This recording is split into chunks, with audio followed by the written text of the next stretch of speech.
चलो बेटा, class 10th के बच्चों के लिए आज हम लोग शुरुआत कर रहे हैं एरिथमेटिक प्रोग्रेशन का। हम लोग मैक्सिमम टॉपिक कवर करेंगे इस चैप्टर के।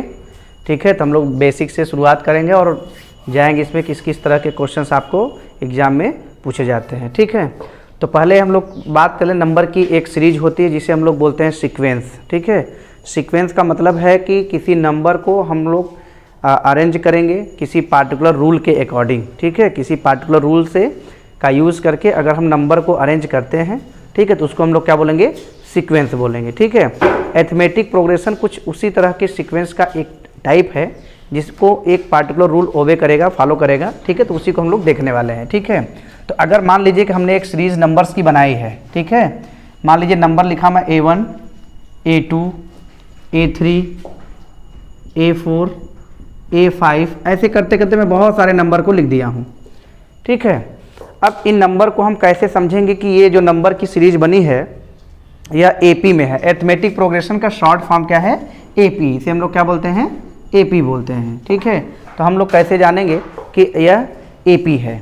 तो हम लोग को क्या करना है कि नंबर के डिफरेंस, यानी कि जो नंबर इंक्रीज या डिक्रीज कर रहा है एक कांस्टेंट नंबर होना चाहिए, वह कि कितने से नंबर बढ़ रहा है, कितने से नंबर घट रहा है। ठीक है, तो उस कांस्टेंट नंबर को ही हमको पता करना है, सभी में चेंज जो हो रहा है वो एक कांस्टेंट है या नहीं है। ठीक है, लाइक अगर हम लोग A2 माइनस A1 निकालें, यानी A2 माइनस A1, इन दोनों का डिफरेंस निकालें, फिर इन दोनों का निकालें A3 माइनस A2, और इन दोनों का डिफरेंस निकालें या इन दोनों का A4 माइनस A3 और A5 माइनस A4, इस तरह से निकालते चले जाइए बेटा। अगर सभी नंबर का डिफरेंस क्या आ रहा है, इक्वल आ रहा है, तो इसका मतलब यह जो सीरीज हम लोगों ने नंबर का बनाया है, सीक्वेंस बनाया है, यह किस में है, AP में है। ठीक है, तो AP में कोई सीरीज है, ये पता करने के लिए हम लोगों को क्या करना है, कंसेक्यूटिव नंबर्स का काट निकालना है, डिफरेंस निकालना है। ठीक है, अगर डिफरेंस सभी में सेम आ रहा है, डिफरेंस निकालते समय याद रखेंगे अगले नंबर में से पिछले नंबर को क्या करना है, माइनस करना है। ठीक है, तो अगर सभी में डिफरेंस बराबर आ रहा है, that means the sequence R series is in AP। Clear हो गया। जैसे अगर हम लोग एग्जाम्पल लें तो आपको पता करना रहे AP है या नहीं है। जैसे ले लिया 3, यहाँ ले लिया 8, 13, 18, 23 एंड डॉट डॉट डॉट। एक इसको मैं ले लिया हूँ और एक नंबर मैं और ले लेता हूँ, 3, 8, 12, 15, 17 डॉट डॉट डॉट। ये दो मैंने नंबर को अरेंज किया है। हमको ये पता करना इन दोनों में से कौन AP में है, कौन से AP में नहीं है। ठीक, तो मैंने इन दोनों में देखा कि इन दोनों में जो डिफरेंस है 8 माइनस 3 क्या हो रहा है, 5। इन दोनों में डिफरेंस क्या है, 5। इन दोनों में डिफरेंस क्या है, 5। इन दोनों का डिफरेंस क्या है, 5। यानी जो इंक्रीज हो रहा है नंबर वो कांस्टेंट नंबर है 5 से। ठीक है, यानी कि ये जो सीरीज हम लोगों ने अरेंज किया है ये किस में है, AP में है। किस में है, AP में है। ठीक है, तो समांतर श्रेणी, AP मतलब समांतर श्रेणी, हिंदी मीडियम के बच्चों के लिए। अगर इस सीरीज में हम बात करें, डॉट डॉट का मतलब है इसी तरह से हम आगे बढ़ा सकते हैं। यहाँ पे हमने देखा डिफरेंस क्या है, 5, लेकिन अगला डिफरेंस क्या हो गया, 4, फिर डिफरेंस क्या हो गया, 3, मतलब डिफरेंस क्या हो रहा है, चेंज हो रहा है, यानी कांस्टेंट नहीं है। तो इसका मतलब नॉट इन AP। ये क्या है, नॉट इन AP, मतलब यह सीरीज जो बनी है वह AP में नहीं है। ठीक है, नंबर्स का डिफरेंस भी याद रखना है। सेम टाइप के नंबर ही, जैसे रेशनल है तो रेशनल में से सबट्रैक्ट किया जा सकता है, इरेशनल नंबर से ही सबट्रैक्ट किए जा सकते हैं। जैसे अगर हम लोग बात करें इसकी, कि अगर हम बात करें 7√3 माइनस 5√2, तो बेटा इसमें देखिए इरेशनल नंबर है क्योंकि रूट वाले नंबर आ रहे हैं। तो √3 एंड √2 दोनों क्या हैं, डिफरेंट टाइप के इरेशनल नंबर हैं, यानी हम इनको डायरेक्ट सबट्रैक्ट नहीं कर सकते हैं। ठीक है, लेकिन दोनों में रूट वाला नंबर अगर सेम रहता तो हम लोग सबट्रैक्ट कर लेते। जैसे 7√3 है, माइनस का अगर यहाँ 5√3 होता तो हम लोग इसको सबट्रैक्ट कर लेते, क्योंकि इरेशनल नंबर दोनों में क्या हो गया, सेम, √3 है तो √3 लिख देंगे। अब 7 माइनस 5 क्या आ जाएगा, 2, यानी 2√3 आएगा। ठीक है, तो इरेशनल नंबर को सबट्रैक्ट करने का तरीका हम लोगों को याद रखना है कि रेशनल नंबर रेशनल में से सबट्रैक्ट करेंगे और इरेशनल नंबर में से सबट्रैक्ट होगा। ठीक है, रेशनल मतलब परिमेय संख्या, इरेशनल का मतलब अपरिमेय संख्याओं का। ठीक है, तो AP हम लोग पहचान सकते हैं कि AP में डिफरेंस हमारा क्या होना चाहिए, सेम होना चाहिए। चलिए अब बात को हम लोग आगे बढ़ाते हैं।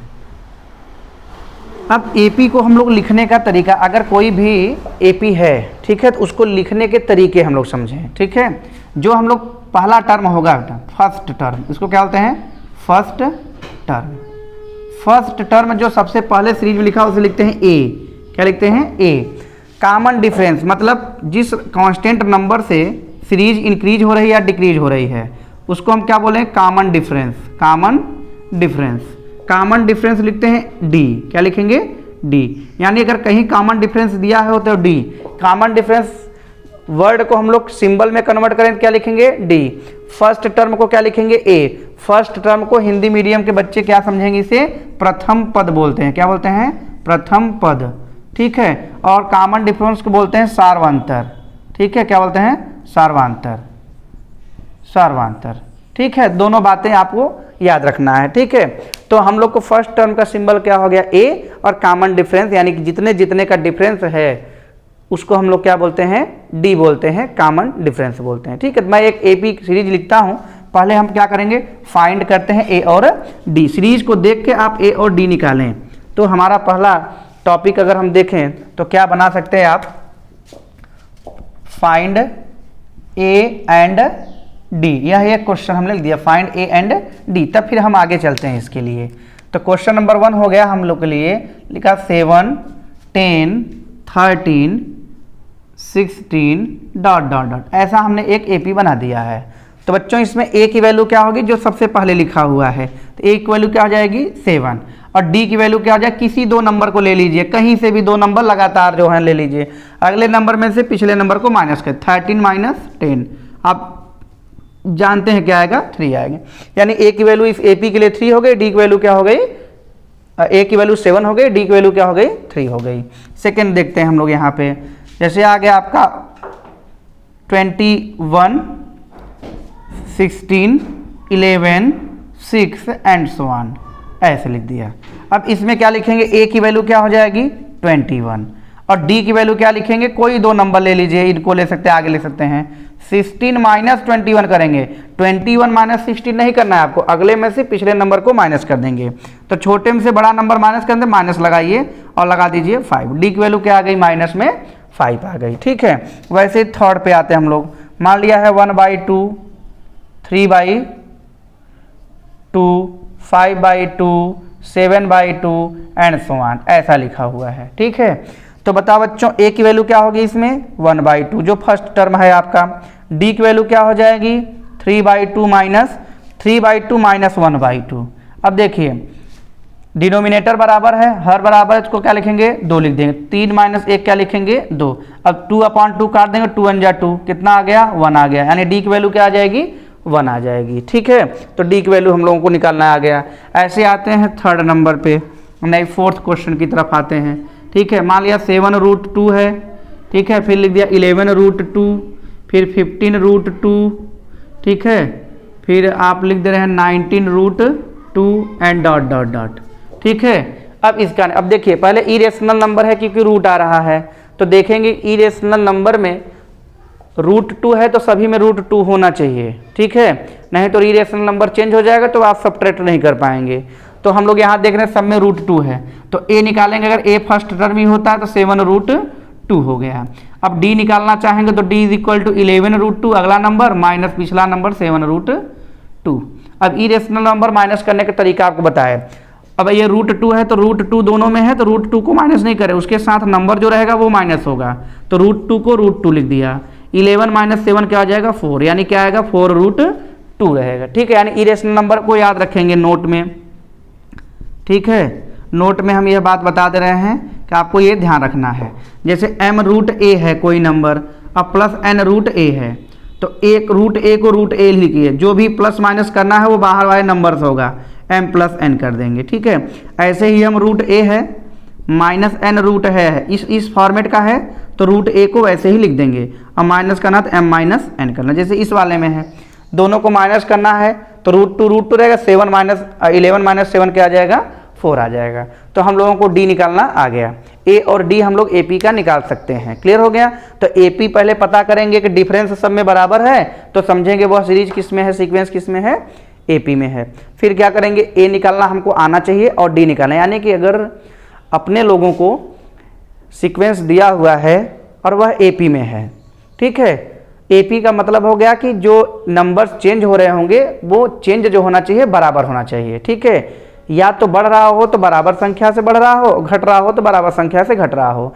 जैसे दिमाग अगर हम थोड़ा सा भी लगाएं तो ये जान सकते हैं 7 से क्या हो गया 10 हो गया, 10 से क्या हो गया 13, 13 से हो गया 16, अगला नंबर क्या आएगा 19, फिर 3 प्लस कर दीजिए 22, ऐसे नंबर बढ़ता चला जाएगा, ठीक है। अब ऐसे ही ये देखो डिक्रीज कर रहा है तो 21 से 16 हो गया, डिक्रीज करना, 16 से 11 हो गया, 11 में से 5 माइनस किया 6 आ गया, ऐसे 5 माइनस कर देते 1 आ जाता, फिर माइनस में चला जाता। ऐसे करते करते हम लोग पूरी एपी को पता कर सकते थे, इनफाइनाइट जहाँ तक जा सकते हैं आप जा सकते हैं, ठीक है। तो ए और डी निकालना अपने लोगों को आ गया। तो कोई भी सीक्वेंस एपी में दिया है तो समझिए उसका अपना 2 दोस्त होंगे अपने, वो होगा ए और डी। तो ए और डी हम आसानी से निकाल लेंगे, ठीक है, तभी हम लोग आगे बढ़ सकते हैं। ओके, अब हम लोग आते हैं स्टैंडर्ड फॉर्मेट लिखते हैं एपी के लिए कि अगर एपी का जो चेंज है वो डी है, यानी डी से बढ़ रहा है या तो घट रहा है, तो हम एक भी टर्म अगर जान गए तो हम एपी को बना सकते हैं, ठीक है। तो हम एपी को अगर लिखें ए और डी के टर्म में एपी, ठीक है, तो पहला टर्म क्या होता है ए। अब चेंज कितने का होता है डी का होता है, तो हम लिखते हैं ए प्लस डी। अगर डी का वैल्यू प्लस में होगा तो बढ़ जाएगा, माइनस में होगा तो घट जाएगा। तो इंक्रीजिंग एपी हो सकती है और डिक्रीजिंग एपी भी हो सकती है। अब आगे चलते हैं, ए प्लस 2d आ जाएगा, फिर इसी में डी जोड़ते जाएंगे, फिर इसमें जोड़ेंगे तो ए प्लस क्या हो जाएगा, कामा लगा लेते हैं, ए प्लस क्या हो जाएगा 3d हो जाएगा, फिर क्या होगा ए प्लस 4d हो जाएगा। ऐसे करते करते हमको जितने टर्म निकालने हैं उतने टर्म हम लोग निकाल सकते हैं। यानी आप समझो बच्चों, फर्स्ट टर्म क्या हो गया ए, सेकेंड टर्म ए प्लस डी, थर्ड टर्म ए प्लस 2d, फोर्थ टर्म ए प्लस 3d। यानी दिमाग थोड़ा सा हम लोग लगाएं तो देखें कि डी का परिवर्तन क्या है। इसमें देखिए जब फर्स्ट टर्म लिख रहे हैं तो ए आ रहा है, सेकेंड टर्म में क्या आ गया, एक बार डी आ गया, थर्ड टर्म में कितनी बार डी आ रहा है, 2 बार डी आ रहा है, फोर्थ टर्म में कितनी बार डी आ रहा है, 3 बार डी आ रहा है। तो अगर 10th टर्म अगर निकालना होगा तो 10th टर्म ए हो गया और एक टर्म तो ए ही हो गया, 10th निकालना तो हमको कितना प्लस करना है 9, तो ए प्लस 9d। 20th टर्म निकालना है तो ए प्लस 19d निकालना है, ठीक है। तो अगर हम लोग बताएं कि nth टर्म, क्या बात करें, nth टर्म, अगर nth टर्म की बात करें तो a प्लस क्या लिखेंगे n-1d, ठीक है। यह एक फार्मूला हो गया nth टर्म के लिए, ठीक है। nth टर्म का फार्मूला क्या हो गया a प्लस n-1d। जो टर्म निकालना है, जो भी टर्म निकालना उससे एक कम करके d के साथ आप लगा दीजिए, ठीक है। 17th टर्म निकालना है तो d के साथ क्या रहेगा 16 रहेगा, 14th टर्म निकालना है तो d के साथ क्या रहेगा 14 रहेगा, ठीक है। 15th टर्म में ओके। अब सिंबल कुछ आपको याद रखना चाहिए, सिंबल, अच्छा 2 तो मैंने बता दिया है, ठीक है। पहला क्या है सिंबल में, फर्स्ट टर्म का सिंबल बच्चों क्या है, फर्स्ट टर्म का सिंबल, प्रथम पद का सिंबल क्या हो गया ए हो गया, ठीक है। अच्छा, कॉमन डिफरेंस का सिंबल बच्चों क्या हो गया डी हो गया, कॉमन डिफरेंस, कॉमन डिफरेंस का सिंबल क्या हो गया डी, ठीक है। थर्ड, nth टर्म का सिंबल, nth टर्म का सिंबल होता है an, r, tn भी कहीं कहीं लिखा रहता है, मतलब जो टर्म निकालना है ए के साथ लगा दीजिए। अगर सेकेंड टर्म निकालना है तो क्या लिखेंगे a2, थर्ड टर्म निकालना तो क्या लिखेंगे a3, 5 टर्म निकालना a5, फिफ्थ टर्म मतलब फिफ्थ टर्म पर एक टर्म होगा जो 5वें नंबर पे आ रहा है। 7th टर्म का मतलब एक टर्म होता है, एक टर्म यानी एक नंबर होगा, कोई भी होगा जो कि 7वें नंबर पे आ रहा है। 10th टर्म का मतलब कोई एक नंबर जो सीक्वेंस में 10वें नंबर पे आ रहा है, ठीक है। ऐसे हम लोग उसको समझते चले जाएं। आगे आएगा बच्चों सम ऑफ n टर्म्स, क्या आएगा sum of n terms. Sum of n terms को क्या लिखते हैं Sn लिखेंगे, क्या लिखेंगे Sn लिखेंगे, क्लियर हो गया। तो फर्स्ट टर्म को a लिखते हैं, कॉमन डिफरेंस को d लिखते हैं, nth टर्म को an लिखते हैं और सम ऑफ n टर्म्स को क्या लिखते हैं Sn लिखते हैं, क्लियर हो गया। देखिए फर्स्ट टर्म को हिंदी में क्या बोल रहे हैं, प्रथम पद, हिंदी मीडियम के बच्चे को। कॉमन डिफरेंस सार्वधातुक हो गया। nth टर्म nवां पद, क्या है nवां पद। सम ऑफ n टर्म्स मतलब n पदों का योगफल, n पदों का योगफल। ये सब सिंबल आपको याद होने चाहिए, ठीक है। अब ये फार्मूला लिख लिया nth टर्म को, यानी इसको अब फार्मूले को हम चेंज करके क्या लिख सकते हैं, सिंबल के फॉर्म में लिखेंगे an is equal to a plus n-1d। ठीक है, an का ये फार्मूला हो गया, n-1d। n-1d मतलब n-1 इंटू डी। ठीक है, ये क्या हो गया, nth टर्म का फार्मूला हो गया। क्लियर। अच्छा, अब इसको थोड़ा मैं हटाता हूँ इधर से। पहले आप nth टर्म लिखना सीख जाइए। ठीक है, writing nth term, writing nth term बहुत ध्यान समझना पड़ता है बच्चों, क्योंकि जब क्वेश्चन में दिया होता तो हम गिवन नहीं लिख पाते हैं। अगर गिवन लिख लिए सिंबल के फॉर्म में तो समझो क्वेश्चन आप लगा लिए, तो फार्मूले में आपको रखना भी आ जाएगा।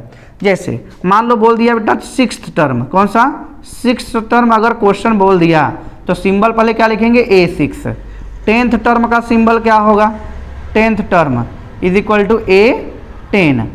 20th टर्म का सिंबल क्या होगा, A20। ठीक है, 25th टर्म का सिंबल क्या होगा, A25। ये तो सिंबल हो गया। अब फार्मूला डेवलप करना सीखिए कि अगर कहीं क्वेश्चन बोल दिया सिक्स्थ टर्म तो तुरंत समझिए सिंबल के फॉर्म में A6 की बात कर रहा है वो। अब A6 को फार्मूले के फॉर्म, जैसे यहाँ पे AN है तो AN में हम जब इसको लिखें तो A लिखेंगे प्लस n-1, यानी यहाँ जो लिखा उसका एक कम करेंगे और क्या लिख देंगे, D। तो यहाँ समझिए A6 का मतलब पहले A लिखिए और 6 को एक कम करिए, क्या लिखेंगे 5 और D।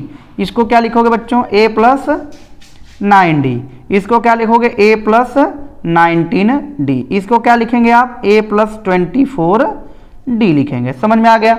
यानी कि हम लोग किसी भी टर्म का फार्मूला बना सकते हैं। फार्मूला पर इतना विशेष बात नहीं कर रहे हैं, सीधे सीधे आपको लिखना सीखिए कि अगर बोल दिया 17th टर्म, क्या बोल दिया 17th टर्म, वर्ड में क्या लिखा है बच्चों 17th टर्म, तो क्या लिखेंगे A17 हो गया।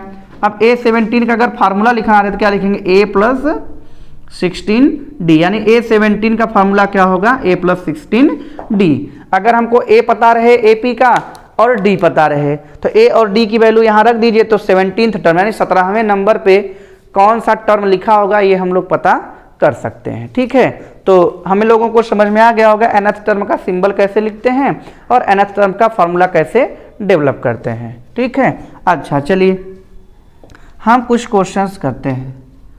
उन क्वेश्चंस में क्या करेंगे हम लोग कि A और D दिया रहेगा और कुछ टर्म हम लोग फाइंड करना सीखते हैं। ठीक है, तो यहाँ क्वेश्चन लिख रहे हैं फाइंड, क्वेश्चन लिख देते हैं फाइंड AP। हाँ, find 4 terms of AP, first 4 term लिख रहे हैं, find first 4 terms of AP। AP के पहले 4 टर्म निकालिए। इफ, अब यही है इफ।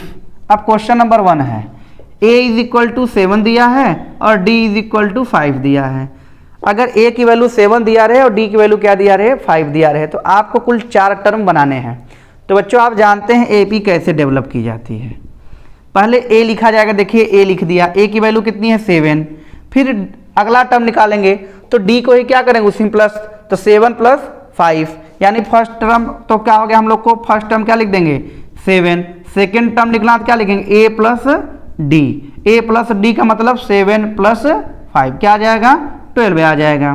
थर्ड टर्म निकालना तो क्या लिखेंगे A प्लस 2D, क्या लिखेंगे A प्लस 2D। थर्ड है ना A प्लस 2D, तो लिखेंगे A की वैल्यू 7 और 2 इंटू D की वैल्यू क्या है 5, तो 5 2 जा 10 प्लस 7 क्या आ जाएगा 17। फोर्थ टर्म कैसे निकालोगे बच्चों, A प्लस 3D। देखो 4 है ना तो यहाँ 3D लिखना है। A की वैल्यू 7 दिया है, 3 D की वैल्यू दिया है 5, 5 3 जा 15, 15 प्लस 7 आ जाएगा 22। देखो 4 टर्म आपने निकाल लिया यहाँ से। ठीक है, बहुत आसान निकालना। अब यहाँ आते हैं क्वेश्चन नंबर 2 की तरफ। इसी का if A is equal to दिया है 13 और D इज इक्वल टू दिया है -6। ठीक है, इतना दिया है। तो अब अपने लोगों को क्या करना है, देखिए फर्स्ट टर्म मतलब A1 इज इक्वल टू तो यही हो गया 13। ठीक है, A2 जैसे A2 निकालोगे तो क्या लिखेंगे A प्लस 2 लिखा है तो एक बार D लिख देंगे। अब वैल्यू रख दो, A की वैल्यू 13, D की वैल्यू क्या हो जाएगी -6, तो प्लस और माइनस -6 लिखेंगे, आप लिखेंगे 7, तो सेकेंड टर्म क्या आ जाएगा 7। थर्ड टर्म निकाले A3, तो A प्लस क्या लिखना है आप लोगों को A प्लस 2D, तो A की वैल्यू क्या है बच्चों 13 और D की वैल्यू क्या दिया हुआ है, अच्छा तो माइनस हो जाएगा प्लस माइनस, 6 इंटू क्या कर देंगे, 2 इंटू 6 कर देंगे, 2 इंटू 6, ठीक है। तो 13 माइनस क्या हो जाएगा 12, आ गया आपका 1 आ गया, ठीक है। अब A4 निकालना चाहेंगे तो लिखेंगे A प्लस 3D, तब लिखेंगे A की वैल्यू क्या 13 माइनस हो जाएगा क्योंकि D की वैल्यू माइनस है, 3 इंटू 6 आ जाएगा 13 माइनस 3 6 जा 18, आ जाएगी वैल्यू माइनस का 5 आ जाएगी। 4 टर्म्स हम लोगों ने निकाल लिया। तो अगर 5 टर्म्स कहेगा तो आगे सीक्वेंस को बढ़ा देंगे, 5th टर्म निकाल लेंगे। तो आराम से A और D की वैल्यू दिया है तो आप AP डेवलप कर सकते हैं, ठीक है। अच्छा AP का दे फाइंड AP, तो आप यही टर्म लिख दीजिए, 7 है पहला टर्म, फिर आया है 12, फिर 17, फिर 22, डॉट डॉट डॉट लगा दीजिए, AP डेवलप हो गई। ऐसे यहाँ पर भी कर सकते हो आप सेकेंड वाले क्वेश्चन की AP। तो क्या लिखेंगे, पहला टर्म है 13, ठीक है, और दूसरा टर्म क्या आया है 7 आया है, फिर आया है 1 और फिर आया है -5 डॉट डॉट डॉट, ठीक है। ये हो गया हम लोगों का AP। तो हम लोग A और D दिया रहे तो AP बहुत ही आसानी से डेवलप कर सकते हैं, ठीक है। तो A और D निकालना भी आपको आ गया, और A और D की वैल्यू अगर दी रहेगी तो हम लोग A और D की वैल्यू से निकाल सकते हैं आसानी से AP को, या जितने टर्म वो पूछता है उतने टर्म निकाल सकते हैं, ठीक है।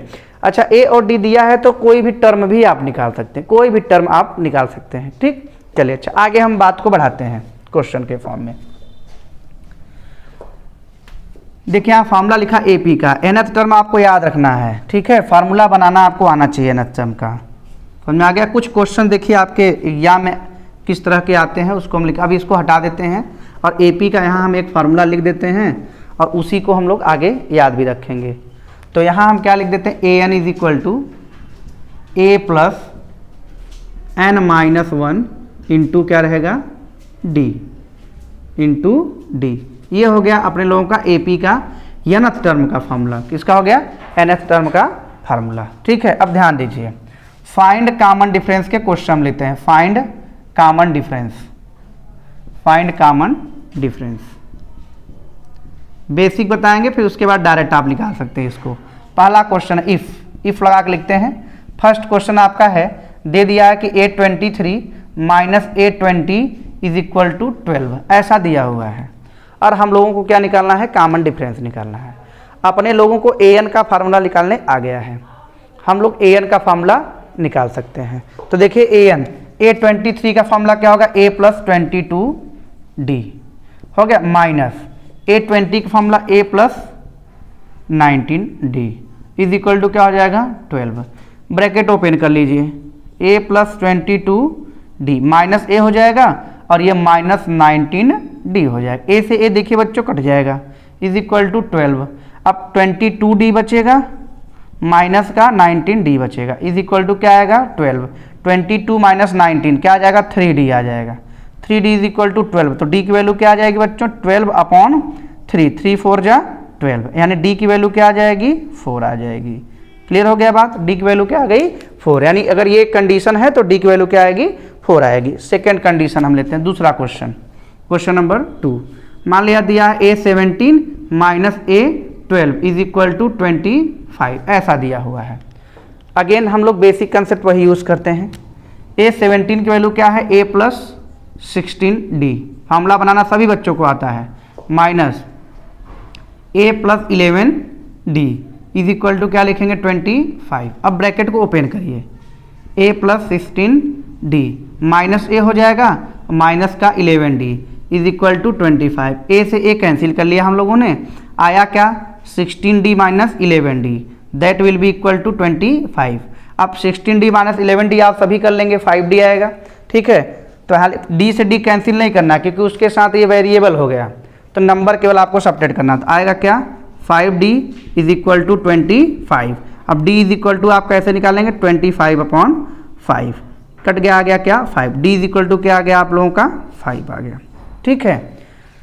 ये हम लोग को लिए हो गया। अब हम लोग क्या करने वाले हैं, ये तो हो गया हमारा रिटेन एग्जाम के लिए कि पूरा हमको लिख के लगाना है। अब हम लोगों को चाहिए क्या MCQ में हम कैसे लगाएंगे इसे, MCQ बहुविकल्पी वाले मल्टीपल चॉइस क्वेश्चन वाले प्रॉब्लम में हम लोगों को ये कैसे लगाना है। सभी बच्चों के बात क्लियर हो गया। पहले फार्मूला आप लिखेंगे, फार्मूले को लिखने के बाद सब्ट्रैक्ट कर देना है, D की वैल्यू आसानी से आ जाएगी। ओके, अब हम लोग इसको किसके लिए बात करेंगे, MCQ के लिए बात करेंगे, ठीक है, तुरंत कैसे इसको हम लोग सॉल्व करने वाले हैं।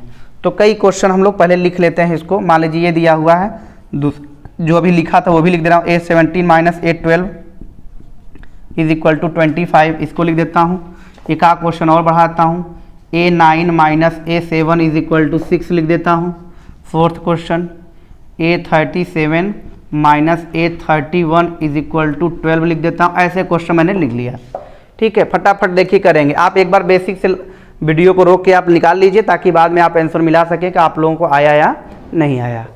अब चलिए हम डायरेक्ट मेथड बताते हैं। ठीक है, डायरेक्ट मेथड में क्या करना है बच्चों, इन दोनों का क्या निकालना है, डिफरेंस निकालना है। क्या निकालना है, डिफरेंस। कितने का डिफरेंस है, 23 माइनस 20 कितना आ रहा है, 3। अब d is equal to direct निकालिए, 12/3 कैंसिल कर दें, क्या आया, 4 आ गया। देखेंगे बेसिक में तो 4 ही आया है। अब यहाँ देखिए दोनों का डिफरेंस निकालिए बच्चों। क्या निकालेंगे, डिफरेंस कितने का आएगा, 5 का। तो d इज इक्वल टू क्या लिखेंगे, 25/5 कैंसिल कर दिए तो क्या आ जाएगा, 5 आ जाएगा। अब यहाँ पे आप अपने तरीके से निकालिए। पहले डिफरेंस कितने का आ रहा है, 2।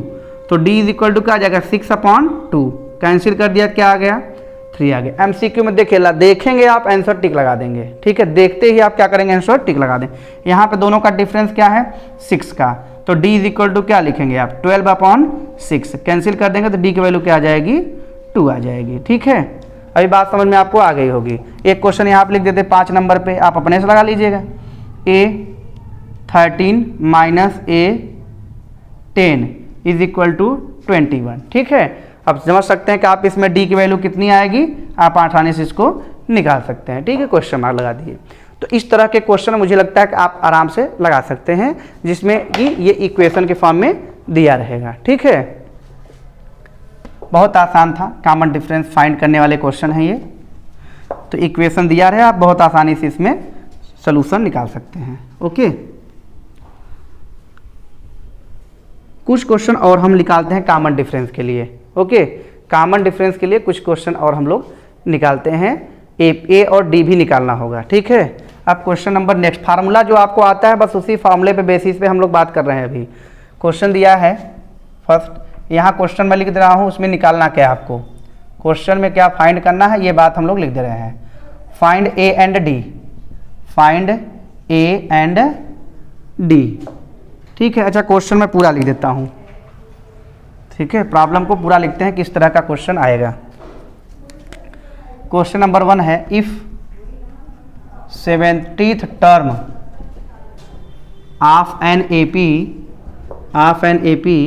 इज 95 एंड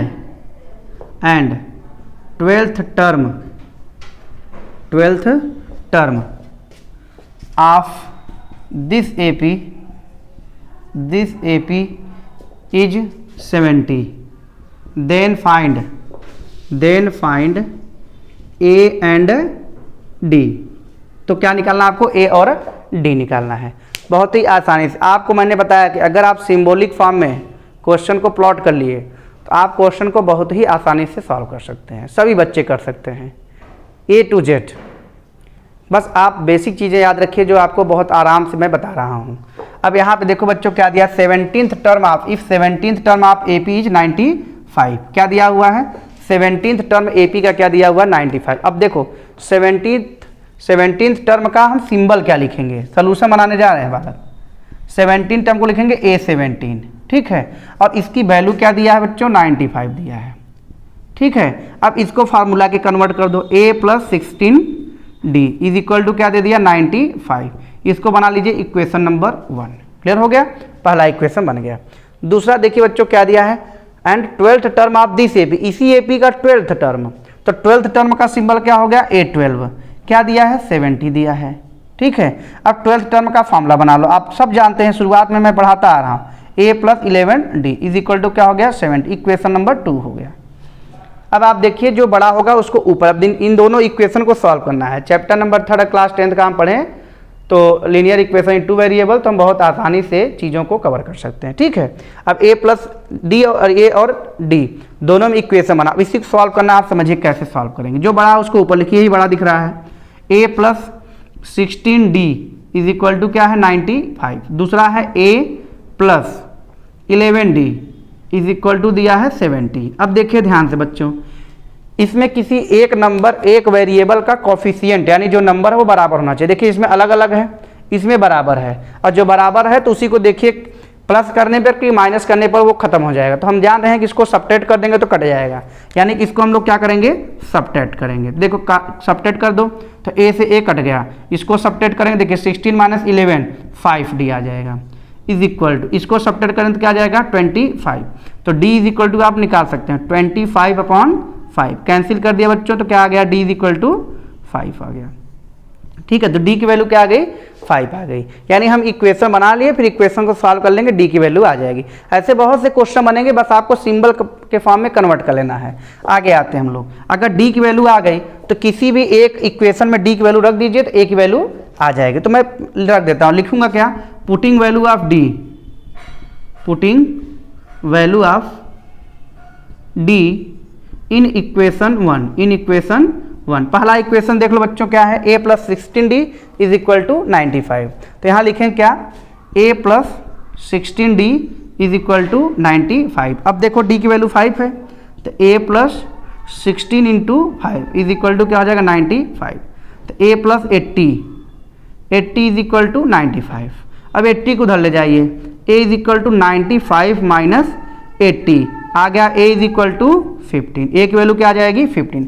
अब आप बच्चों जानते हैं AP में A और D अगर पता चल गया तो क्वेश्चन में कुछ भी पूछे आप निकाल सकते हैं। ठीक है, जैसे इसके अलावा A और D के अलावा कुछ भी पूछता तो समझो कि फार्मूले से हम लोग A और D तो पता चल गया, तो AP का कुछ भी आप निकाल सकते हैं। कोई भी क्वेश्चन पूछेगा तो आप AP को सॉल्व कर सकते हैं अगर A और D की वैल्यू मालूम है तो। ठीक है, चलिए अब इसी क्वेश्चन एक और इस तरह का क्वेश्चन मैं लिखता हूँ, फिर आप समझिए फाइनल करेंगे इस टाइप के क्वेश्चन को, फिर हम थोड़ा इसमें चेंज लाएंगे।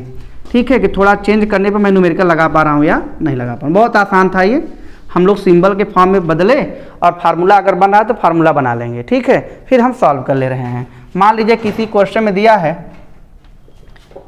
कि इसको चेंज कर लेता हूँ इसी में स्टेटमेंट, ताकि टाइम बच जाए थोड़ा हमारा। क्वेश्चन नंबर 2 लिखते हैं। ठीक है, यहाँ लिख दें F 22nd टर्म। ठीक है, 22nd term of an AP is 176। ठीक है, एंड 16th टर्म लिख रहे हैं। ठीक है, 16th term of this AP is, यहाँ चेंज करते हैं 158। ठीक है, ये नंबर हम लोगों का हो गया। Then find A and D, वही सेम टू सेम क्वेश्चन है, केवल हमने क्या किया, वैल्यू चेंज कर दिया है।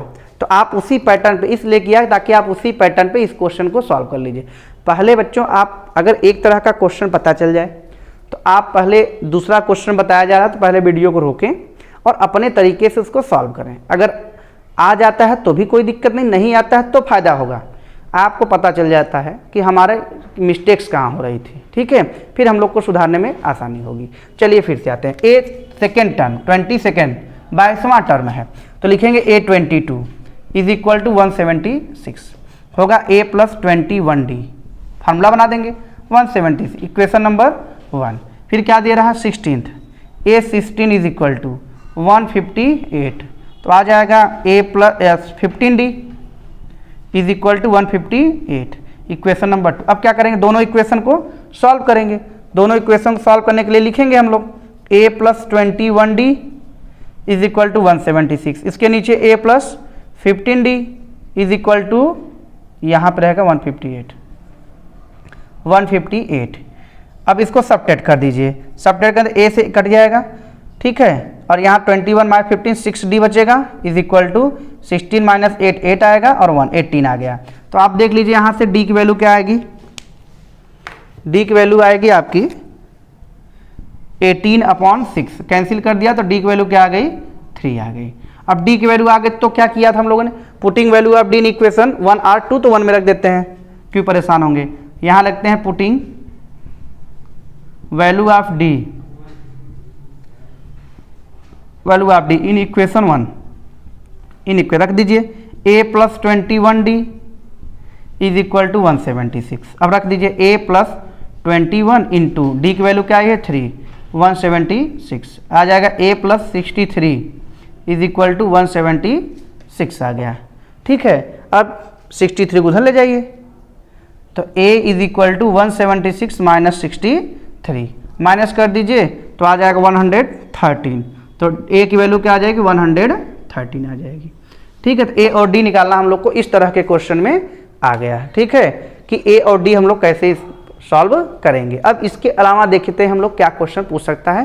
क्वेश्चन नंबर 3 की तरफ चलेंगे। ठीक है, तो बहुत आसान था इस तरह का क्वेश्चन लगाना और आप आसानी से इसको लगा भी सकते हैं। थोड़ा सा बस आपको ध्यान रखना है, गिवन लिखना आपको आना चाहिए सिंबल के फॉर्म में। गिवन हमेशा आप सिंबल के फॉर्म में लिखिए। अगर सिंबल के फॉर्म में आप गिवन लिखते हैं, ठीक है, तो आपको पता चल जाएगा कि फार्मूला किसका बनता है। जिसका फॉर्मूला बनता है आराम से आप उसको सॉल्व कर लेंगे। ठीक है, क्वेश्चन नंबर 3 की तरफ हम लोग चलते हैं। क्वेश्चन नंबर 3 में क्या दिया हुआ है, यहाँ पे लिखते हैं if 15th term of an AP is 72 and 11th term of this AP, 11th term of this AP is 60, then find 25th term of this AP। ऐसे हम लोग इंक्रीज कर सकते हैं क्वेश्चन को। ठीक है, क्या करा, 15th टर्म है 72, 11th टर्म है 60, तो आपको बताना है 25th टर्म। ठीक है, 25th नंबर पे कौन सा नंबर आएगा। और 25th टर्म निकालने के लिए बच्चों हमको ए और डी के बिना तो क्वेश्चन नहीं लगने वाला। ए और डी हम लोगों को जरूरत है कि उसको पहले निकालें। तो शुरुआत करते हैं, ये निकालना आप आगे आधा क्वेश्चन आपको बता दें कैसे लगाया जाता है। तो यहाँ लिखेंगे A15 गिवन से शुरू करेंगे 72, फॉर्मूला कन्वर्ट करो A + 14D is equal to 72, equation number 1 बन गया। फिर आप निकालिए क्या 11th term A11 is equal to 60। अब A + 10D is equal to क्या होगा 60। अब इक्वेशन नंबर 2 हो गया। अब दोनों इक्वेशन को देखो, पैटर्न फिक्स है क्वेश्चन के अपने, बस आपको थोड़ा सा ध्यान रखना है, सोल्यूशन आपका बनता चला जाएगा। दोनों इक्वेशन को सॉल्व करना है। A + 14D is equal to 72। अब यहाँ A + 10D is equal to 60। अब क्या करना होता है, सब्ट्रैक्ट करना होता है। देखिए रिवीजन हो रहा है उस क्वेश्चन का, माइनस माइनस ये आ गया बच्चों 4D, इसको माइनस करेंगे आ जाएगा 12। तो यहाँ से आप क्या निकाल सकते हैं D की वैल्यू। तो D इज इक्वल टू आप निकालेंगे 12/4 हो जाएगा, 12/4, 4 3 जा 12, 3 आ गया। तो D की वैल्यू क्या आ गया 3। जब D आ जाता है तो क्या करते हैं, उस वैल्यू को इक्वेशन 1 में रखते हैं, A आ जाता है। तब यहाँ लिखेंगे putting value of D in equation 1, अब 1 इक्वेशन क्या है, A + 14D is equal to 72, A + 14D is equal to 72, A plus, ठीक है 14, D की वैल्यू क्या आई है 3 इज इक्वल टू 72। अब A + 14 3 जा 42 इज इक्वल टू 72। तो A की वैल्यू क्या आ जाएगी 72 - 42 इज इक्वल टू 30। ठीक है, यानी A की वैल्यू आ गई और D की वैल्यू आ गई। अब A और D से हम देखिए क्वेश्चन को आगे बढ़ाएंगे। यहाँ A की वैल्यू आ गई बच्चों 30 और D की वैल्यू आपकी आई है 3 आई है। ठीक है, A और D मिल गए। अब हम लोग क्वेश्चन को आगे देखते हैं। यहाँ तक क्वेश्चन हमारा सॉल्व हो गया। अब क्वेश्चन तो यहाँ शुरू हुआ है, तो गिवन था फाइंड 25th टर्म, यानी 25th टर्म का सिंबल आपको आना चाहिए। तो क्या लिखेंगे A25 is equal to formula A + 24D। ठीक है, अब A की वैल्यू पता है 30 प्लस D की वैल्यू 24 इंटू D क्या है 3 आ जाएगा। 30 + 24 इंटू 3 करेंगे तो 72 आ जाएगा। दोनों को प्लस करें 102, यानी 25th टर्म कितना होगा बच्चों 102 होगा। समझ में आ गया तीसरा टाइप क्वेश्चन कैसा हुआ। यानी इसके बाद क्वेश्चन प्लस कर दे तो कोई फर्क पड़ेगा नहीं। पहला टारगेट आपका A और D निकालना रहेगा। A और D अगर निकाल लिए हैं तो क्वेश्चन को क्या कर सकते हैं सॉल्व। मतलब मैं लैंग्वेज सिखा रहा हूँ, कैसे लैंग्वेज आप क्वेश्चन पकड़ेंगे कि आसान लगने लगेगा। ठीक है, बहुत ही आसान लगेगा आपको, बस आप शुरुआत से चीज़ों को पकड़ते चलिए। ठीक है, और अगर कहीं पर भी बीच में स्केप करते हैं तो फिर और समस्या आपके लिए होगी। ठीक है, क्योंकि एक दूसरे से रिलेटेड चीज़ें आपको चल रही हैं यहाँ पे। चलिए क्वेश्चन नंबर 4 की तरफ हम चलते हैं। देखिए कितना आसान क्वेश्चन अब होने लगा है धीरे धीरे। अगर सिंबल लिखने लगे हैं तो क्वेश्चन अब मिनट बाय मिनट क्या होने लगेगा, आसान लगने लगेगा। 4th क्वेश्चन देखिए कैसा होगा। क्वेश्चन नंबर 4, इफ लिखते हैं 24th term of an AP is 78 and its first term its first term is, its first term is, first term है आपका 9, फर्स्ट टर्म इज 9, ठीक है, दिख रहा होगा।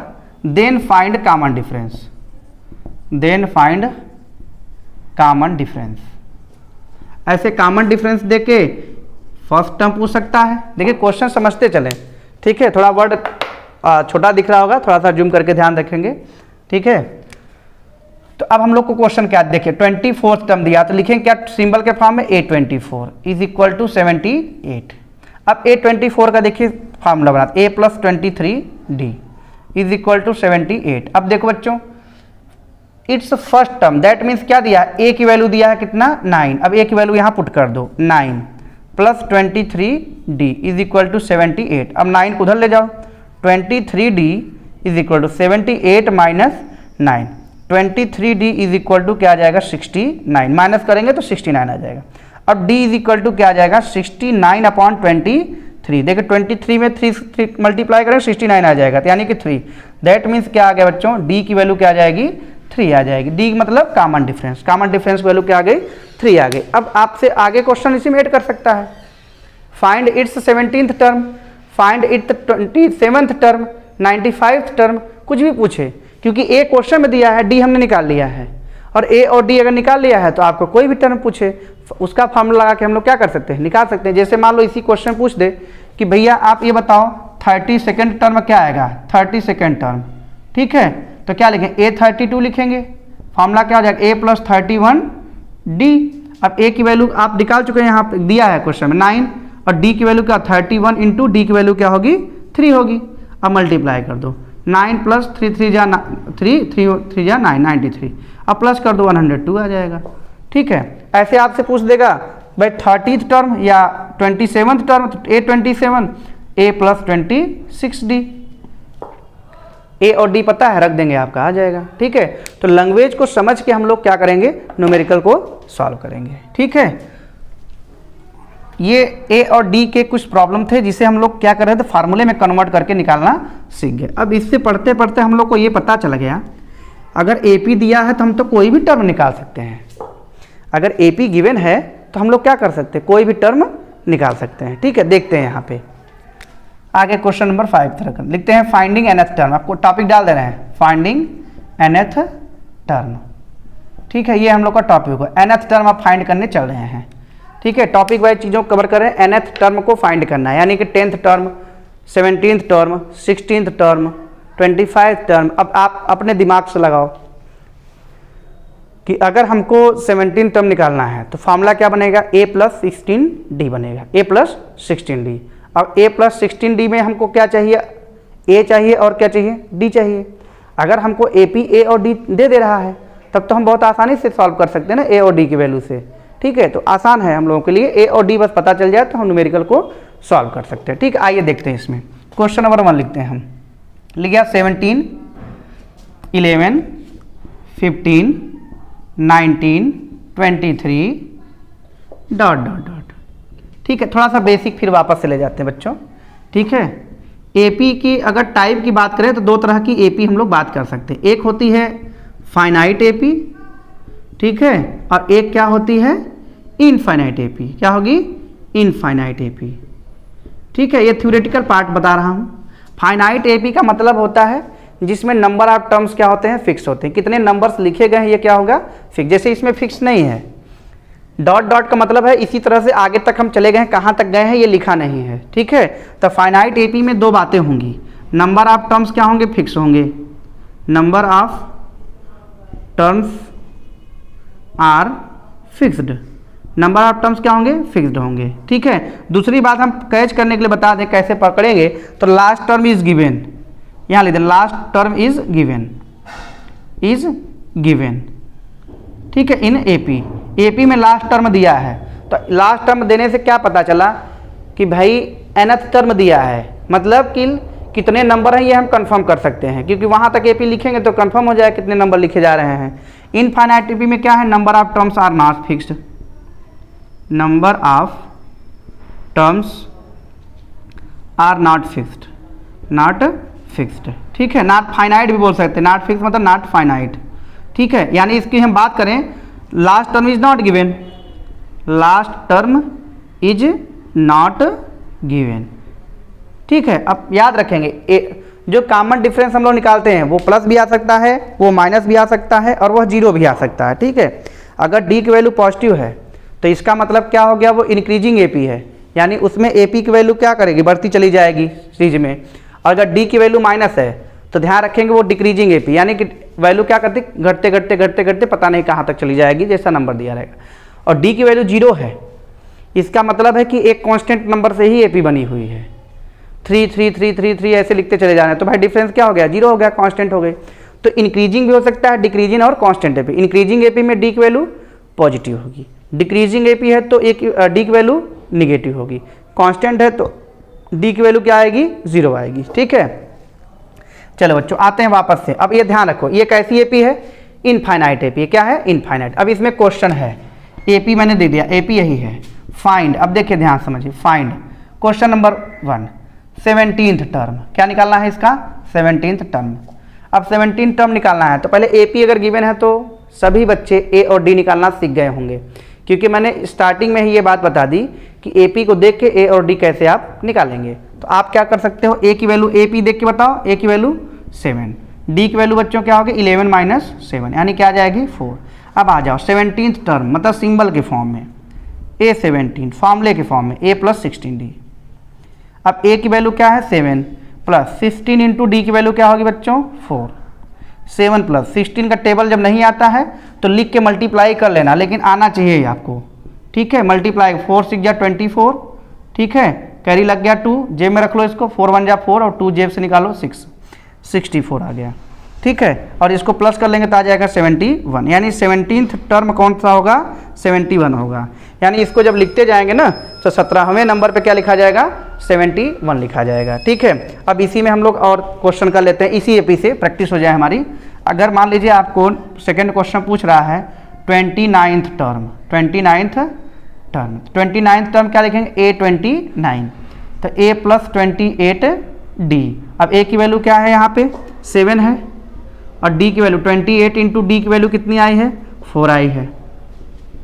अब 7 प्लस, अब देखो 4 8 जा 32, जेब में रखो 3, 4 2 जा 8, 8 और जेब से निकालो 3 11, 112, 7 प्लस करो 119, यानी 829 क्या आएगा 119 आएगा। समझ में आ गया। यानी nth टर्म हम बहुत आसानी से निकाल सकते हैं, ठीक है। nth टर्म क्लियर हो गया, nth टर्म लोग बहुत आसानी से निकाल सकते हैं, बहुत आसान काम हम लोग को nth टर्म निकालना। क्लियर हो गया, ये बात समझ में आ गई क्या है, ओके। इसको रिमूव करते हैं हम लोग। अच्छा इनफाइनाइट एपी है तब तो n का नंबर नहीं पूछेगा, ठीक है, कि कितने टर्म हैं, हाउ मेनी टर्म्स, ठीक है। लेकिन बच्चों अगर फाइनाइट एपी होगा तो फाइनाइट एपी में नंबर ऑफ टर्म्स क्या होते हैं, फिक्स होते हैं। तो आप क्या कर सकते हैं, n का नंबर ऑफ टर्म्स क्या कर सकते हैं, निकाल सकते हैं। तो अगला टॉपिक जो हम लोग का होगा फाइंडिंग n, ठीक है, फाइंडिंग n बहुत इंपॉर्टेंट टॉपिक है ये, फाइंडिंग n का मतलब क्या हो गया, नंबर ऑफ टर्म्स। क्या निकालने जा रहे हैं आप, नंबर ऑफ टर्म। जैसे नंबर ऑफ टर्म्स की बात करेंगे तो समझ जाइएगा आप कि एपी कैसी होगी, फाइनाइट होगी। एपी कैसी होगी, फाइनाइट होगी और लास्ट टर्म गिवन रहेगा। और लास्ट टर्म को क्या मान लेना है आपको, an, क्या मान लेना है an, मतलब nth टर्म nवें नंबर पे है, किस पे है, nवें नंबर पे, ओके। चलिए क्वेश्चन को सॉल्व करके देखते हैं, पहले बेसिक से फिर डायरेक्ट मेथड में हम लोग जाएंगे, ठीक है। एपी का गिवन है आपका, इन एपी या बस एपी लिख देते हैं, 3 9 15 और ये 21 डॉट डॉट डॉट, ठीक है, लिख देते हैं 183, ठीक है। ऐसा हम लोग एक एपी बनाए हैं। Find total number of terms, find total number of terms, total number of terms. चलिए टोटल नंबर ऑफ टर्म्स आपको निकालना, दैट मीन्स n की value. Find number of terms या find total number of terms मतलब n की value आपसे पूछ रहा है वो, ओके। चलिए आते हैं, पहले क्या करेंगे बच्चों, एपी में a निकालिए, सोल्यूशन। a की वैल्यू क्या होगी, एपी से 3 हो गई, d निकाल लीजिए क्योंकि एपी गिवन है तो 9 माइनस 3 क्या आ जाएगा 6 आ जाएगा गिवन। अब देखिए फाइनाइट एपी है बच्चों, लास्ट टर्म गिवन है अंतिम में, ठीक है। तो आपको लास्ट टर्म दिया है तो ए एन दिया है, क्या मानेंगे उससे A N is equal to 183। Clear हो गया। अब चलिए ये जो 3 गिवन है इनमें से फार्मूला किसका होता है, ए एन का होता है। किसका फार्मूला होता है, ए एन का। तो अब मैं ए एन को ही लेके आगे बढ़ूंगा। A N is equal to 183। अब ए एन का फॉर्मूला रखो, A plus N minus 1 D is equal to 183। अब A is equal to 3 plus, video को ध्यान से देखते चले क्योंकि आगे इसी का शॉर्टकट बताऊंगा, तुरंत आप एन निकाल लेंगे। एन माइनस वन लिख दिया, डी की वैल्यू 6 इज इक्वल टू 183। अब देखिए इतना छोड़ के ये प्लस में है तो इसको उधर भगा दीजिए, तो N minus 1 into 6 is equal to 183 बच्चों, माइनस क्या हो जाएगा 3। अब सॉल्व कर लीजिए, N minus 1 into 6 is equal to क्या आ जाएगा 180 आएगा, क्या आएगा 180। अब n माइनस 1 निकालिए और ये मल्टीप्लाई 6 उधर जाएगा, क्या हो जाएगा डिवाइड, अपॉन लगाइए 6 3 जा 30। तो n माइनस 1 की वैल्यू क्या आ गई 30 आ गई। तो n इज इक्वल टू क्या आ जाएगा 30 plus 1, that means n is equal to क्या आ गया 31 आ गया। क्लियर हो गया। तो दैट मीन्स इस फाइनाइट एपी में कुल कितने टर्म लिखे गए हैं 31 टर्म्स लिखे गए हैं। कितने टर्म हैं 31 टर्म्स लिखे गए। That means it is a finite AP. ये कैसी एपी है, फाइनाइट एपी है। क्लियर हो गया। तो बेसिक से क्या करेंगे, ए निकाल लेंगे क्योंकि एपी गिवन है, ए निकालिए आप, डी निकालिए आप। अब because last term is given, अंतिम टर्म दिया हुआ है आपका, तो क्या करेंगे इसे ए एन लेट कर लेंगे, ठीक है। अब ए डी और ए एन तीनों में फार्मूला किसका होता है, तो हमने समझा कि ए एन का होता है। तो हम लोग क्या करेंगे, क्वेश्चन को ए एन से स्टार्ट करेंगे। तो A N is equal to 183, then formula of A N, A plus N minus 1 D is equal to 183 and now putting the value of A and A only, ठीक है। ए की value put कर दिया आपने, फिर उसको क्या करेंगे उस साइड ले जाएंगे तो एन माइनस 1 इंटू 6 बचेगा, एन माइनस 1 इंटू 6 लिख दिया, माइनस 3 का 180 आ गया। अब इस नंबर से डिवाइड कर, मल्टीप्लाई में डिवाइड कर दिया 30 आ गया। अब 1 को उधर ले जाइए, 30 प्लस 1 कर देंगे 31 आ जाएगा, ठीक है। अब एपी चेंज करता हूँ, बच्चों को समझ में आ रहा होगा, ठीक है, या एपी। तो अब हम लोग आगे क्वेश्चन लेते हैं इसी तरह से एपी के लिए नेक्स्ट टर्म निकालने के लिए। क्वेश्चन नंबर 2 लिखते हैं इसके लिए, ठीक है। चलो 8 लिख देते हैं, ठीक है। 8 13 18 23 28 डॉट डॉट डॉट, ठीक है। और यहाँ लिख देते हैं 118, ठीक है। ये एपी हो गया। अब आप समझ रहे हैं यहाँ पे this is a finite AP. ये कैसी एपी है, फाइनाइट एपी है। और फाइनाइट एपी में एन की वैल्यू क्या होती है, फिक्स होती है। तब यहाँ फिर क्वेश्चन हो जाएगा, एपी ये हो गया, find number of terms, find total number of terms. क्या निकालना है, total number of terms, total number of terms निकालना है, ठीक है। चलिए ए की वैल्यू क्या होगा बच्चों, इसमें 8 होगा। डी की वैल्यू क्या होगा 13 माइनस 8, दैट मीन्स 5 होगा। क्लियर होगा, ए और डी निकल गया। अब ए और डी के बाद क्या निकालेंगे, देखेंगे लास्ट टर्म गिवन है तो ए एन दिया है, क्या गिवन है A N, A N is equal to 118। अब चलिए तीनों में गिवन है जो, उसका फार्मूला किसका होता है, ए एन का। तो हम लिखेंगे क्या, A N is equal to 118। A N का रखो, A plus N minus 1 D will be 118। अब ए की वैल्यू रखिए 8 प्लस एन माइनस 1 और इंटू डी की वैल्यू कितनी है 5 इज इक्वल टू 118। क्लियर। अब इसको क्या करिए उस साइड शिफ्ट कर दीजिए, n minus 1 into 5 is equal 118 minus क्या करेंगे आप 8, तो आएगा क्या एन माइनस 1 इंटू क्या करना भैया आपको 5 इज इक्वल टू 110।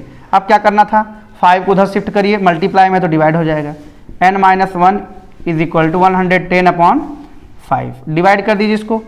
तो 5 2 जा 10, 5 to 22 बार में आपका ये क्या करेंगे cancel, n minus 1 will be equal to 22, then n is equal to 22 plus 1, n is equal to आ जाएगा क्या 23। क्लियर हो गया ये, डन। तो बेसिक कंसेप्ट आपको क्लियर हो गया n निकालने का। अगर AP आपको पता है तो आप n क्या कर सकते हैं, फाइंड आउट कर सकते हैं, ठीक है। और गिवन है तो आसानी से क्या क्या गिवन है उसको देखिए, और गिवन में से अगर किसी का फॉर्मूला होता है तो आप फॉर्मूला डायरेक्ट अप्लाई कर दीजिए। क्लियर हो गया। चलिए अच्छा, अब आते हैं डायरेक्ट मेथड। सीधे सीधे आपको क्या करना है, n निकाल लेना है। मैं क्वेश्चन बदल कर लूँगा ताकि आप इन दोनों क्वेश्चन को डायरेक्ट मेथड से लगाइए और देखिए कि क्या वही आ रहा है या चेंज हो रहा है, ठीक है। डायरेक्ट है ठीक है, डायरेक्ट मेथड फॉर n, ठीक है। n के लिए क्या करेंगे आप, डायरेक्ट मेथड। क्लियर हो गया, n निकालने का direct method. n is equal to direct लिख दें, n इज इक्वल टू, याद रखेंगे पहले हमारा एक वर्ड वाला फॉर्मूला है, last minus first term, last term minus first term, upon में क्या करेंगे d, ठीक है। इतना सॉल्व करेंगे जो आएगा, और उसी में क्या कर देना आपको +1, एक्स्ट्रा में क्या कर देना है +1 कर देना लास्ट में, ठीक है। यही फार्मूला है। इसको दूसरे तरीके से बच्चों क्या लिख सकते हैं, n is equal to an minus a upon d, और प्लस में क्या कर लेना है 1 कर लेना है। गिवन में an दिया, an minus a upon d plus 1, direct n आ जाएगा। कितने टर्म एपी में है, फाइनाइट एपी के टोटल टर्म्स निकालने का तरीका ये वर्ड में लिख दिया, last term minus first term upon d, solve करिए जो आएगा उसमें क्या करना है आपको +1 करना। देखिए क्वेश्चन नंबर 1 लिख रहा हूँ मैं, ठीक है। 11 15 19 23 डॉट डॉट डॉट, ठीक है। यहाँ लिख रहे हैं 161। क्लियर। अब इसमें आपको क्या निकालना, फाइंड टोटल टर्म्स, ठीक है। एपी है आपके पास। अब देखिए n is equal to, solution बना रहे हैं, n is equal to direct, ये क्या हो गया फर्स्ट टर्म, और ये क्या हो गया लास्ट टर्म, ठीक है। तो लिखेंगे 161 माइनस 11 अपॉन में d, कितने का गैप है 4 का, अपॉन में लिख दिया 4।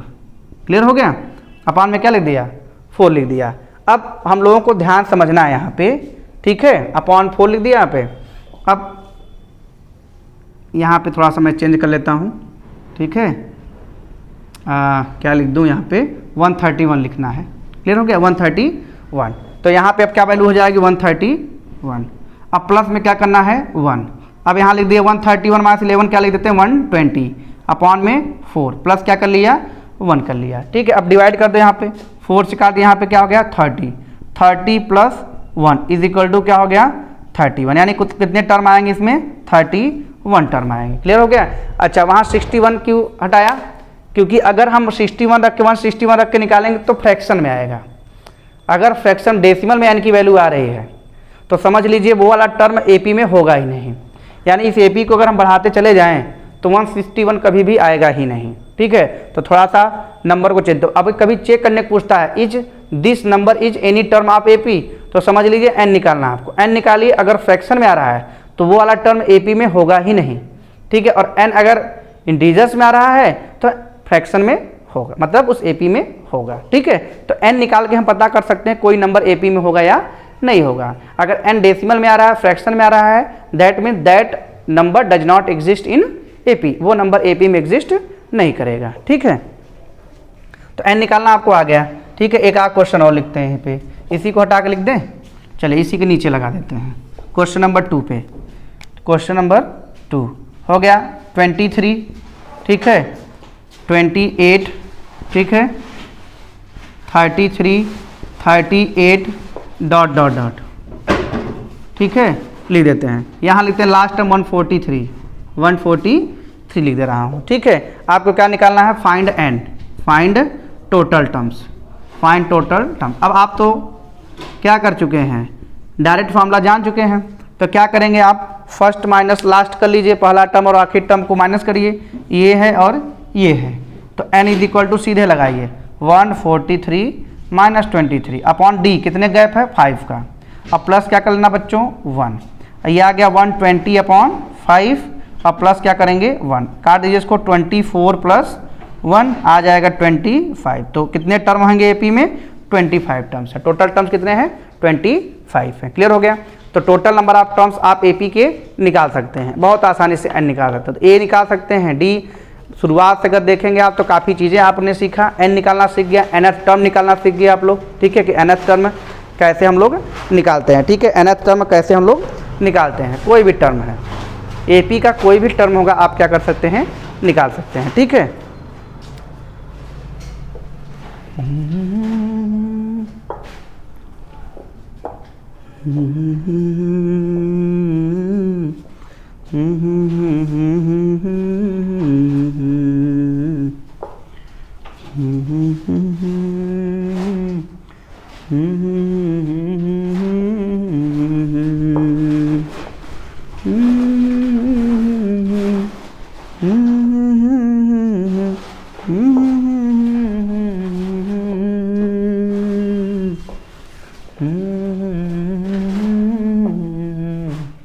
चलिए अब हम लोग आगे देखते हैं। कभी कभी an का फार्मूला दिया होता है, समझना कि एक इक्वेशन दिया था an का और आपको AP पता करना रहता है या A और D पता करना रहता है। ठीक है, तो हम लोग को क्या दिया रहे क्वेश्चन, ध्यान समझिए क्या गिवन रहेगा। If general equation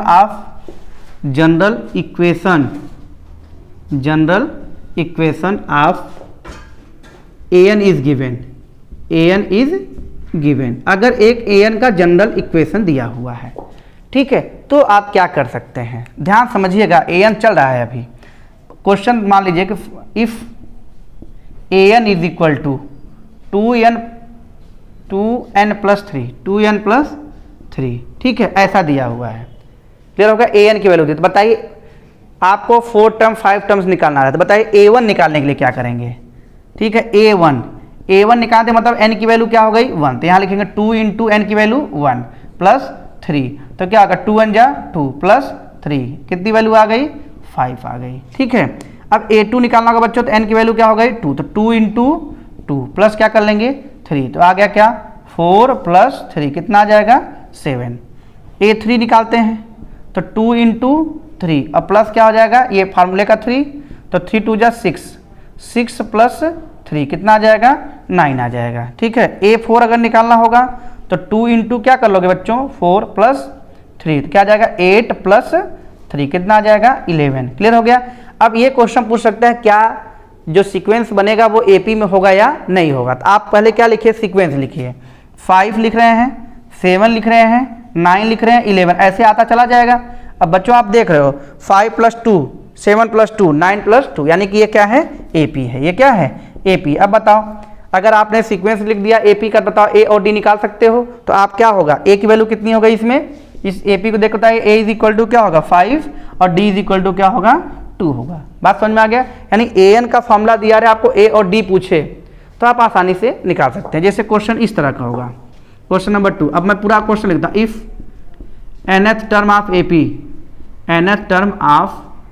AP is given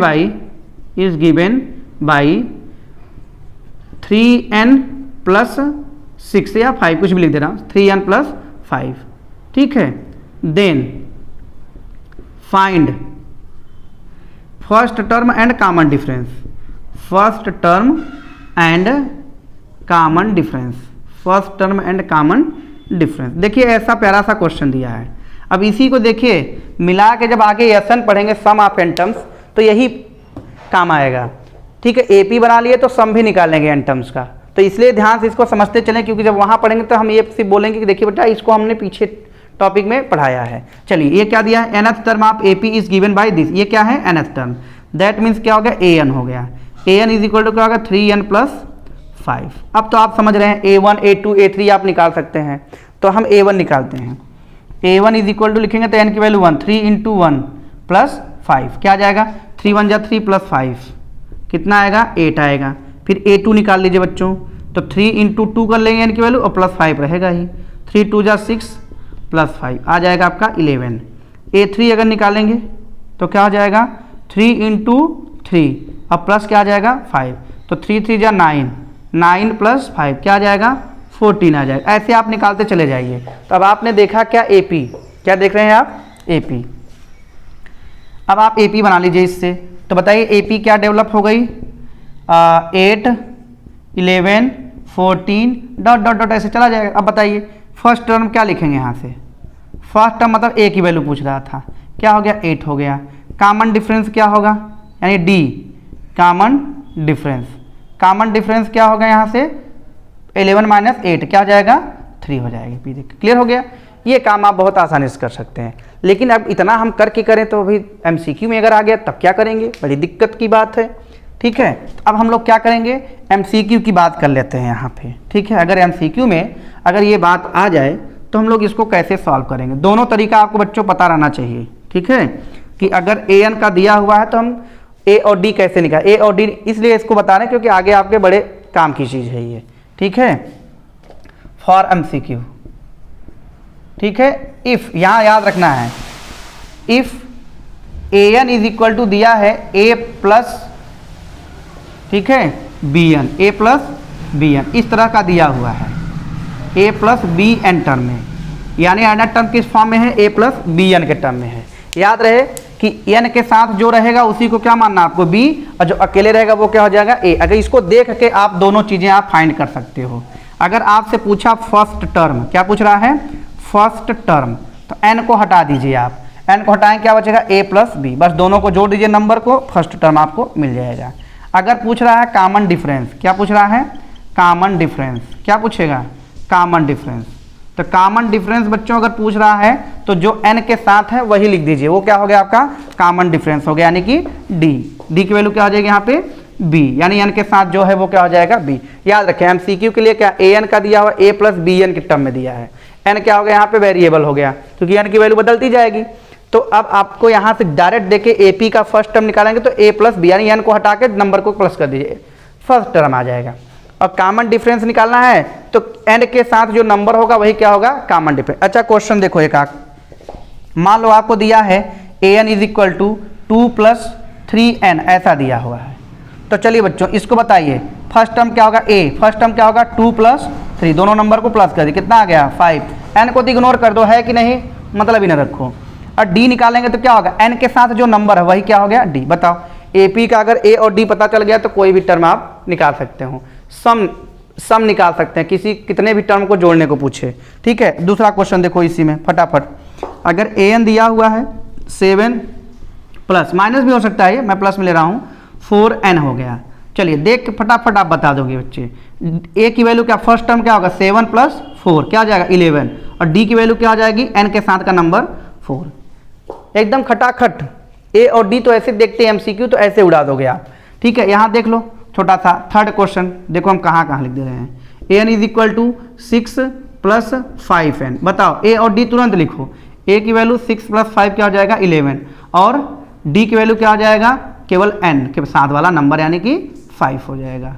समझ में आ गया, a और d आप an के फार्मूले से आराम से लिख सकते हैं। ठीक है, तो हम लोगों ने आज बहुत कुछ देखा, बहुत कुछ देखा, छोटी से छोटी बात को देखा और बड़ी सी बड़ी बात की तरफ हम लोग जा रहे हैं अब। ठीक है, पूरी बात को आप A to Z आप देखिए, नोट्स बनाइए। ठीक है, सभी बच्चे जो ऑफलाइन मोड में हैं वो सभी के सभी एक बार इसको देखें और कॉपी बनाएं, चीज़ों को अपने तरीके से भी सोचें। ठीक है, और क्या बातें बताई गई हैं, कहाँ पे ध्यान रखने वाली बात है, उस सभी चीज़ों को आपको ध्यान रखना है। ठीक है, सभी अपने दोस्तों के पास फॉरवर्ड करिए और चैनल को सब्सक्राइब करवाइए और चीज़ों को आगे बढ़ाते हैं हम लोग। ठीक है, अब मिलते हैं नेक्स्ट लेक्चर में, इसी तरीके से हम यहीं से बात को शुरू करेंगे जहां से हम लोगों ने ख़त्म किया है। ठीक है, तो आगे भी हम लोग क्या करेंगे, ये पूरा कॉन्सेप्ट समझने के बाद तब हम लोग NCERT के टॉपिक वाइज, एक्सरसाइज वाइज क्या करेंगे, क्वेश्चन को सॉल्व करेंगे, तो आपको बहुत ही बेहतर तरीके से समझ में आएगा अगर ये सारी चीज़ें आप जानते हैं। ठीक है, आप रेफरेंस के भी क्वेश्चंस लगा सकते हैं नॉर्मल तरीके से, बहुत सिंपल लगेगा, क्योंकि अभी आगे भी हम लोग क्या करेंगे, प्रूविंग वाले, मिसलेनियस वाले बहुत तरह के क्वेश्चन सॉल्व करने वाले हैं। ओके बच्चों, ठीक है।